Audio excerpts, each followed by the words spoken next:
বন্ধুরা আজকের একটা নতুন রেসিপি হবে, তা সেই রেসিপিটা বানানোর জন্য আমি কাঁঠাল কাটতে আইছি। দেখো এই যে আমাকে গাছের দেখো কাঁঠাল পুরা উপর থেকে তল পর্যন্ত কিন্তু দেখো কাঁঠাল রয়েছে, প্রচুর কাঁঠাল হয়েছে। দেখো কিন্তু কাঁঠালের সাইজগুলি ছোট, কিন্তু অনেক কাঁঠাল হয়েছে। দেখো ওই যে উপরে রয়েছে পুরা থোক্কা থোক্কা হয়েছে, দেখো লিচুর মতো কাঁঠাল। দেখেছো গাছটা কিন্তু বেশি বড় না, কিন্তু প্রচুর কাঁঠাল হয়েছে। আর এই গাছ থেকে কিন্তু অনেকবার কাঁঠাল নিয়ে খাওয়াও হয়ে গেছে। আর আজকে একটা আমি অন্যরকমভাবে একটা আলগা রেসিপি বানাবো, তা তোমরা দেখতে থাকো আর সাথে থাকো। আমি কাঁঠাল কাটিয়ে নিই। এই যে দেখো কাঁঠালটা কত সুন্দর। এই যে একটা কাঁঠাল আমি কাটিয়ে নিলাম। তো একটা কাঁঠালে হবে না, আরেকটা কাটবো। এই দেখো উপরতে একটা কাটছি, আর এই যে নিচেরতে আরেকটা কাটলাম। দেখো একদম পুরা কি সুন্দর গোল কাঁঠাল। এই যে দুইটা কাঁঠাল আমার কাটা হয়ে গেল। তা চলো এবার ঘরে, তারপরে আমি কাঁঠালগুলি কাটবো। এই দেখো কাঁঠাল কাটার জন্য পুরা রেডি। এই যে আমি একটু সরষের তেল মাখাই নিলাম বটিতে, আর এই যে জলের ভিতরে হলুদ দিয়ে নিয়েছি, তাহলে আঠা কিন্তু অনেক সহজেই ছেড়ে যাবে। তো এবারে এই কাঁঠাল কাটবো, তো তোমরা দেখতে থাকো।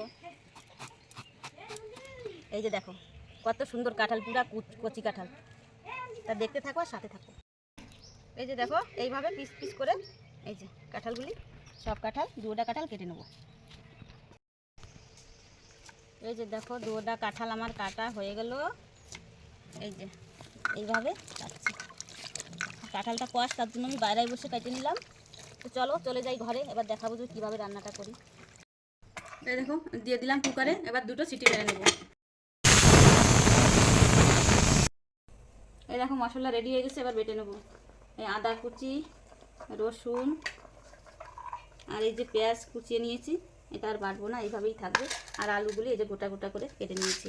আর এর ভিতরে দিয়ে দেবো জিরা, এবার বেটে নেব।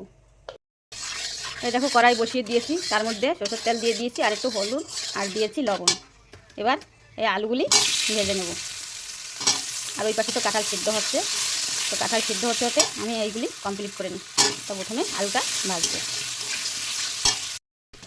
আলু ভাজা হয়ে গেছে, এবার তুলে নেব। আর এই পাশে দেখো সেই কাঁঠালটাও কিন্তু সিদ্ধ হয়ে গেছে, এটাও জল থেকে তুলে নেব।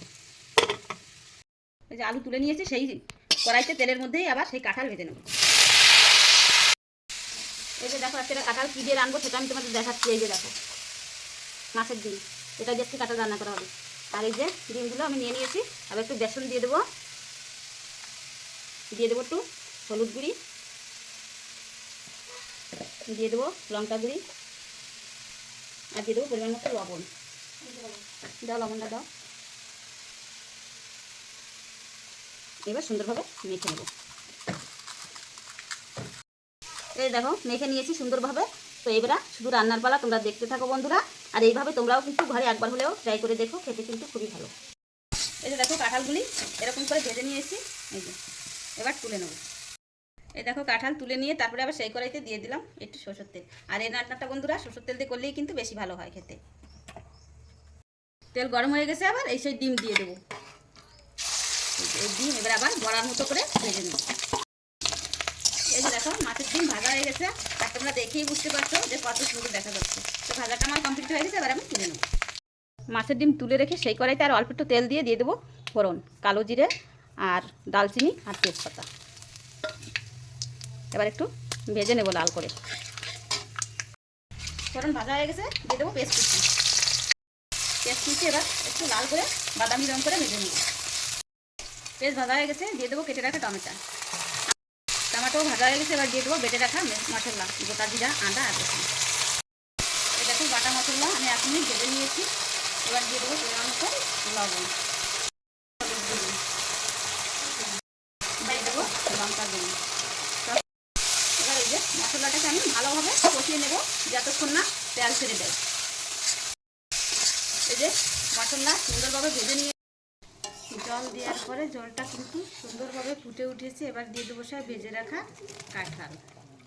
কাঁঠাল দিয়ে একটু মিশিয়ে নিলাম, তারপর আবার দিয়ে দেবো এই যে ভেজে রাখা সেই মাছের ডিম আর আলু। এবার একটু নেড়েচেড়ে মিশিয়ে দেবো। সব কিছু একসাথে নেড়েচেড়ে একটু মিশিয়ে নেব, তারপরে আর বেশি না, আর 2 মিনিট জাল করে নেব। এই যে দেখো রান্নাটা আমার পুরোপুরি হয়ে গেছে।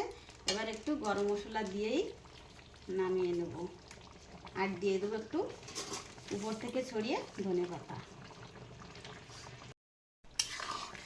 এই যে দেখো একটু মিশিয়ে নিলাম গরম মশলা ধনেপাতার সাথে এসবটা। এবার নামিয়ে নেবো। খুব সুন্দর একটা সেন্ট বেরিয়েছে কিন্তু। তো রান্নাটা আমার পুরোপুরি হয়ে গেল, এবার আমি নামিয়ে নেব। দেখো বন্ধুরা, মাছের ডিম দিয়ে এঁচোড় রান্নাটা হয়ে গেল। আর এটা দেখতে যেমন, খেতেও কিন্তু খুবই ভালো। তা বাজার থেকে মাছের ডিম এনে, আর কাঁঠাল তো পাওয়াই যায় এখন সব জায়গায়। তো তোমরাও এইভাবে একবার হলেও ঘরে ট্রাই করে খেয়ে দেখো, খেতে কিন্তু খুবই ভালো। আর আমার রান্নাটা ভালো লাগলে তোমাদের কাছে লাইক কমেন্ট শেয়ার করো আর সাবস্ক্রাইব করে দিও। দেখা হচ্ছে আবার পরবর্তী নতুন আরও এরকম রেসিপি নিয়ে। তা ভালো থেকো, সুস্থ থেকো।